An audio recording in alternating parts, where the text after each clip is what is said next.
Okay, I'm a little late to the party, but there is a silver lining. Silksong is coming out at some point, so this video is not completely irrelevant. I put this game off for longer than I like to admit, but recently I played all of Hollow Knight, 111% completion. I'm still working on Pantheon 4.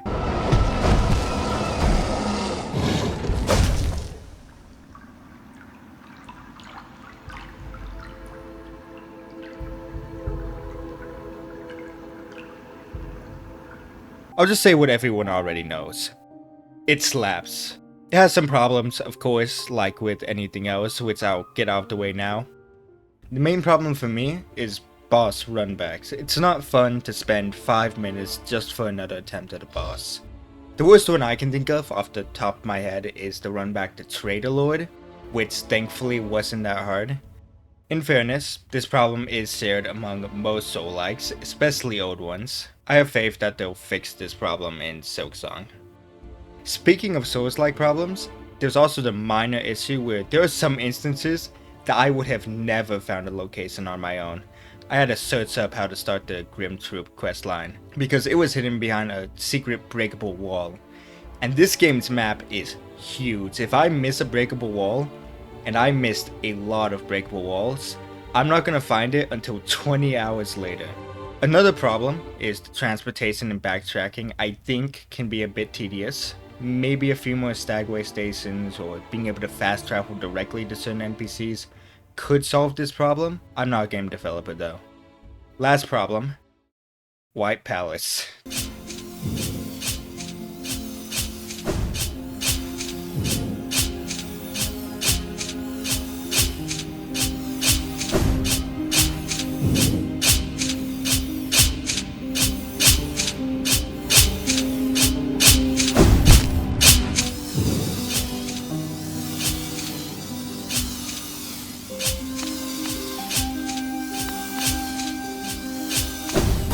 I hope the person who created this area is happily retired and not working on Silksong because my sanity cannot handle another area like this.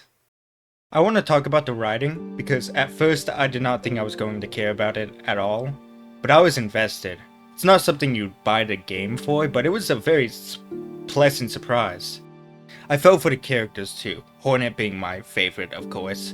I was hyped every time she showed up, great dynamic and development from start to finish. Spoilers, seeing Cloth die and her ghost still thinks she's alive was heartbreaking. Just the dream nail mechanic was a cool concept and very well done. Take the instance where you have to hit your own reflection with the dream nail to learn about your past. The ambience is amazing. The Abyss, Deep Nest, and the Tower of Love all gave me feelings of dread when I first found them. The sound design, the color grading, the visuals, all top notch. Let's get into the meat of Hollow Knight, the gameplay.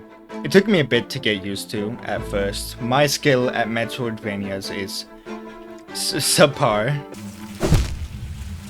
Bastard. God. Enough! But it is a blast to work out strategies for enemies and fights and figure out how to get past obstacles, especially when you have all of the abilities unlocked. Ironically, I am using White Palace as an example.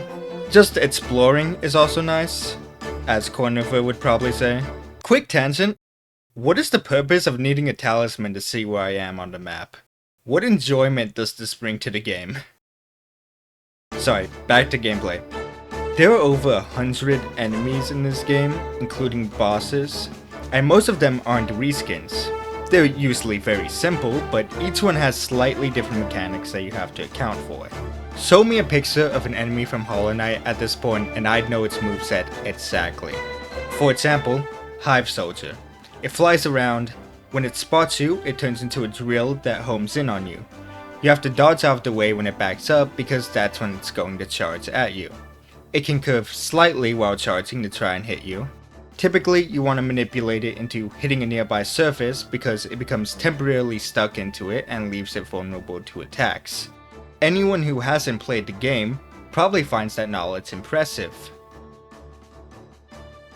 Until I actually put a clip up of the enemy in question.